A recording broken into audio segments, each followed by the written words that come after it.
All right, so this right here is the Star Trails Small Rig Matte Box, and it is with the 95mm backplate. Basically, first impressions looking at it, I mean, it's got a super cool emblem on it. Packaging to me has really never mattered that much. It can come in a cardboard box and that'd be it. But let's just go ahead and open it up, see what it's all about.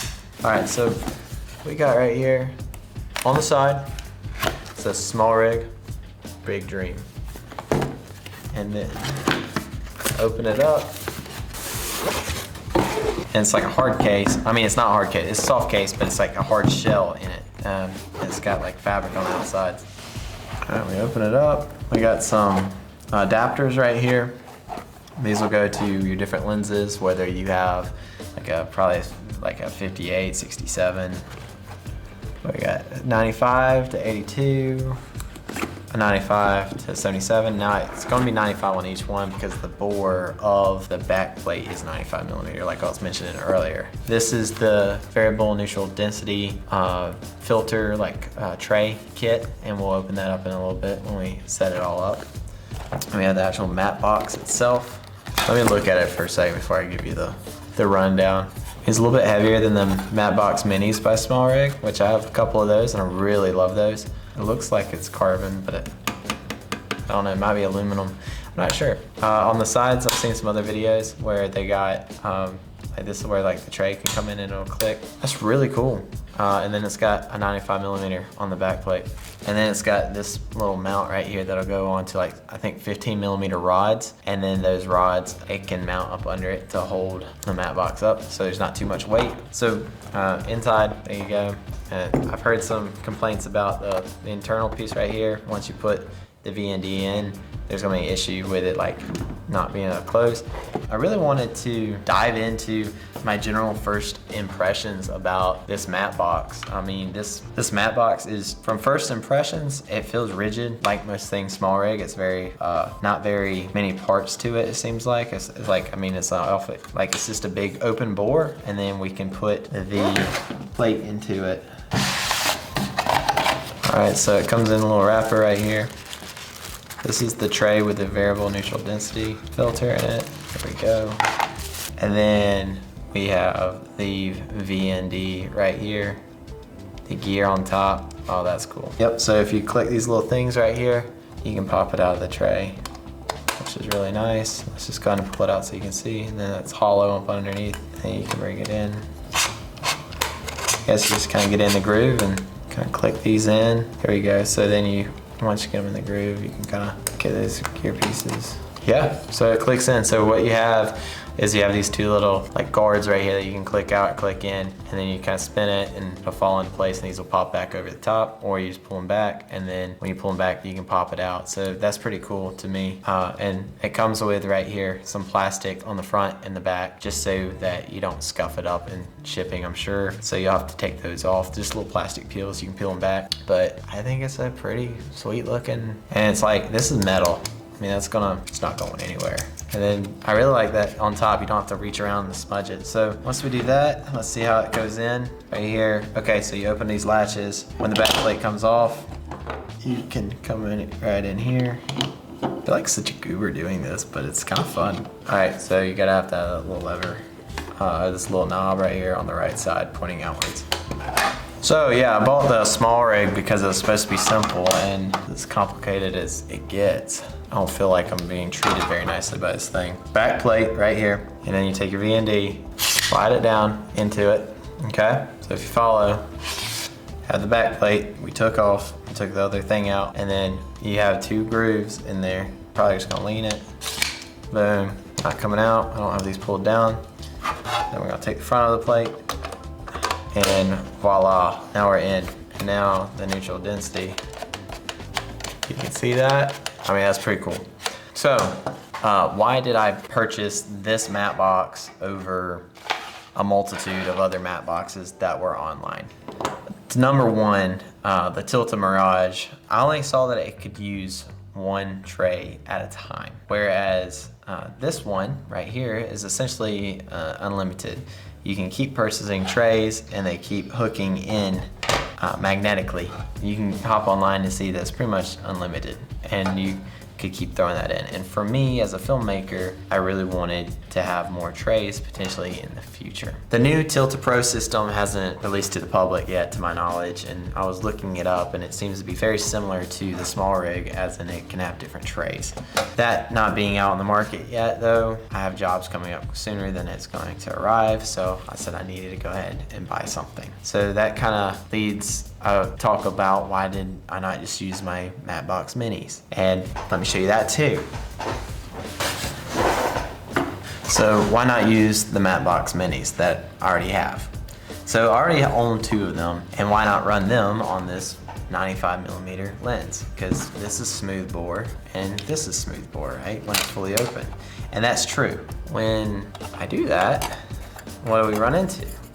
We run into, there's no bore, there's no threads for me to put an ND filter on now. And I noticed in some of the lenses from the Viltrox Epics, there are like tiny little threads, and I was like, oh, maybe that'll work. And they don't work. And I bought a 95mm filter for these, with and without this. But 1, it wouldn't mount to it. 2, even if it could mount to some thread that I somehow figure out to put in here, it can't fit past this opening right here. So that's why I cannot use the minis. I love the minis, by the way.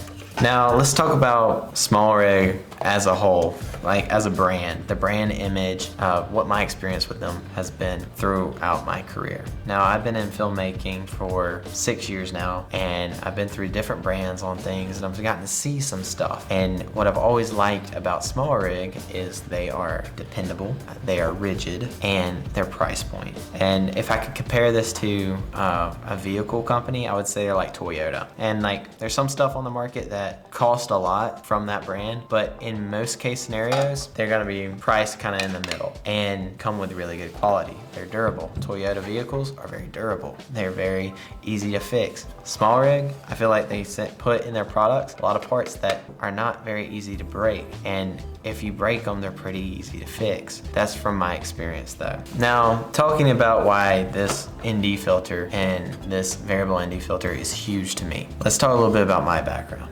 I came from a run-and-gun styled filmmaking career. Now, that being said, I've now moved into the commercial space more so, and not doing just videography at this point, but now doing more of a cinematography approach. And there's nothing wrong with run-and-gun. It's not like you leveled up to get into cinematography. It's just a different approach. And the best way I could explain that to somebody that doesn't know what run-and-gun is, or the difference, is run-and-gun, you really get one opportunity. Think about like a wedding. You get one opportunity to get them doing the dip and the kiss coming down the aisle. You could, in front of everybody, say retake it, but most likely you're not going to do that.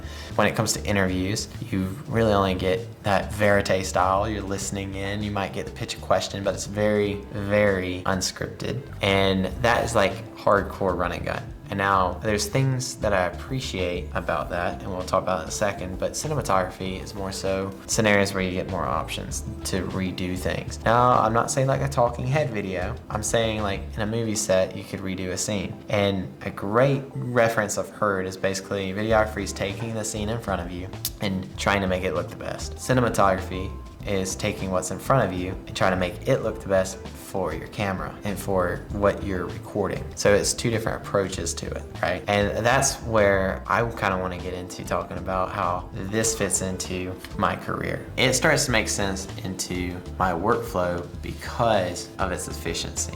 The variable ND filter on this matte box goes from 1 to 8. And if you heard me earlier, I was talking about the comparison of 1 to 5 true color on the Nisi system. Now that's completely great and all that has true color, but I would rather crank this down to 8 stops and then back to 1 in a few seconds and be able to go from indoor, outdoor, in the shade, out in the sun very quickly. So that's why it's very important to me. Now, the Star Trail matte box can be used on threaded lenses and smooth barrel lenses like the Viltrox Epic lineup that I have here. And that's why, another reason I got it, because I bought these lenses and they make such a great image, but in harsh daylight, they're very hard to use. So whenever I send this system in here, now I have neutral density on a 95mm lens, and I never have to touch the front, and it fits in there just perfect. So it's a great setup for me. The matte box is buildable with a magnetic system for extra trays. So if you end up wanting to do new glass, like a 4x4, or potentially I guess another variable neutral density, but if you want to put other stuff in there, you can, and that's huge to me too, because I like mist filters, I like stuff like that. So having the option to be able to build it out in the future is great. Why did I not do a 4x4 or a 4x5.56 slate style? They're expensive, and same issue with the low running ND. And when I say low running, I mean the low amount of stops. You'd have to switch them out constantly, and I'd rather have one piece that I have to move back and forth. Anyways, that's why we picked this matte box over other brands. It may not have been the right choice because I haven't used it yet, and I'm not going to be the person that says, oh, I've done this huge review on it. No, it's an unboxing video. I don't know. So that being said though, I'm just trying to be authentic and transparent. I wanted to show you what this showed from the start with a 95mm lens. For price point, it cost $349.99, so $350 from B&H for the package I got, which came with the tray and the variable and neutral density filter. So anyways, I spent a lot of my time researching this and wanted to make a video for others with the same questions I had, but answered already from somebody. And I'm a firm believer that if you have a question, others in the classroom probably have that same question or a similar question. So let's keep creating great work and help one another when we can. As always, I would love to connect with you. I'm Ben with 620 Films. Just hit me up. I'd love to connect. Thanks.